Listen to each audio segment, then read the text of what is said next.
strategies must continue to evolve. Landry Adeyemi, TVC News, Gombe. Let's now turn attention to Ogun State, where the management of Bowen University, which is a privately owned institution in the state, has suspended ongoing examinations till Monday, 27th of January. This follows the death of one of its students in a suspected attack. The deceased, a student of the College of Management and Social Sciences of the institution, reportedly died on Wednesday night. According to a statement by the registrar of the university, the student was seen running towards the staff quarters where he suddenly collapsed and hit his head against the pavement. He was rushed to the university hospital but died there. The statement adds that a closer inspection of the student showed he had sustained wound in his abdominal region prior to the fall, while bruises were also seen around his neck. Family of the deceased has since been contacted, while the matter has been reported to the police.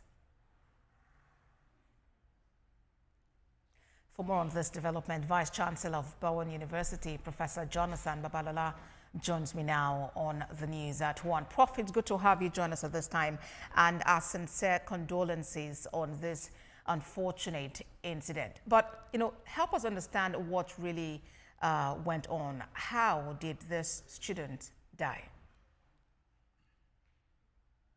Sure. I actually wasn't around, but the eyewitness accounts that we got, a lecturer was coming from the gate, trekking towards the staff quarters, the principal officer's staff quarter. From afar, she saw a student who sat on the floor. Another student was actually ahead of her, going in the same direction. So it was that student that first got to the person that sat on the floor. And he asked the student that sat on the floor, what happened? He said, oh, they are trying to kill me. And the lecturer asked the same question. That other student at that time replied that he said, they are trying to kill me. As at that time, the boy couldn't talk again. So the boy that saw the victim first went around to go and check what was happening. But all of a sudden, probably the deceased sensed probably danger was coming against, stood to run.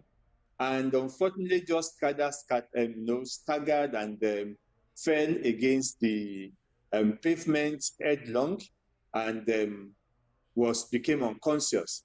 The lecturer shouted, called for help, and they went around to go and check, and they couldn't really find anything. But on a closer examination, the candidate, the victim, had actually sustained injury, which at that time, at the time we made the report, we couldn't say what type of injury, and were careful to say whatever. But from what I saw on the body yesterday, it looks like a sharp object had been used to pierce through him. So there was a cut in his abdomen, there were some scratches on the two necks, and I think a minor one on the other side. So we reported the case. Well, immediately that happened, we were not even searching. What they did immediately was to call for ambulance, who came in with less than 10 minutes. The ambulance came in almost immediately. They took him to the hospital, and the doctor, the nurses, the principal officers, they were all there. They struggled to get him back to life from around 8:20 when the incident happened till around 11:30 something when they discovered that he has given up the ghost. And as at that time, nobody was even sure who the candidate was. It was during the search of the area, they saw an ID card, and we thought that was the candidate. When they got to the hospital, they went to the hostel rather and find out that the person that has ID card was actually around. And later it was discovered that it was the candidate that the student that helped rush him to the hospital that actually owned the ID card. So we have to get student workers from the hostel to come to the hospital to actually identify the candidate before we got to know the candidate. And immediately I was contacted. I had to call the visitor to the university, the pro-chancellor, who eventually informed the parents of the candidate. It's just an unfortunate one. And I think I should add, apparently the attackers were hiding behind the guest house of the university. And I think he walked into them. Probably they were actually waiting for him. And the last thing they discovered that they found his phone about, let's say, 20 meters away from where he was initially. Finally, after the attack, he ran towards the place where they saw him the first time. So, And Prof, when they checked his phone, they discovered that they look at the communication. So he actually went to visit somebody on the old campus, and the person was asking him whether he has reached his hostel or otherwise. So that is the information we have for now. The university has set up an investigating committee, and we've reported the case to the police. It has been incidented, and I think they are now at Osogbo also giving reports. All right, Prof. But do you have any leads as to who the attacker could have been? Because you mentioned earlier that it appeared they were hiding behind the guest house. Because he ran from the guest house to that place, we aren't sure who the attackers was, who they were. From the information we are getting, it could be a planned work from outside. Okay, now talk to us At about least from security. some of the information we have not confirmed. Okay, Prof, I hear you. But talk to us about security on campus. Does Bowen University have CCTVs? Okay, the university has CCTV, but most of the CCTV were actually done to monitor the borders of the university to see who is entering, who is not entering, especially the first area that we have behind the university that could not be fenced or run.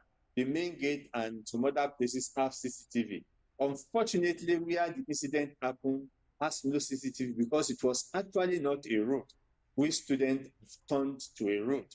So if it has been a road, probably we'll have been able to get information. And the CCTV from Senate building didn't cover that area as well. All right. And as we wrap up the conversation, Prof, have there been any reported cases of cultism in Bowen University? Or from the records, has there been any report made by this victim now of maybe a threat to life? And what exactly is the university management putting in place to prevent a recurrence? This is the first time we are having such an incident. None before now. We've been watching, especially when there was attack all over the country. We reduced the time that a student needs to be back in the hostel from 10 p.m. to 9 p.m. And we don't know for what reason in the last 3-4 weeks, we've been enforcing it. And we even enforce it to the extent that once it is dark, we don't expect a student to work alone. And we even forbid male and female students working alone once it is dark. We expect people to move in group just because of the general insecurity in the country. We never knew this would come this way. And there's not been any report from the candidate of any threat. But we are now trying to investigate through the friend he went to see at the other side and the roommates to know if there have been any threat to his life. But of course, there may be some family issues that we are not really into. All right, then. Professor Jonathan Babalola, the Vice Chancellor of Bowen University, thank you very much for helping us understand the situation surrounding the death of this student. Thank you for your time. Thank you. We are very grateful. You are watching TVC News at 1. Let's take a moment. When we come back, we have more stories lined up for you. Please stay with us.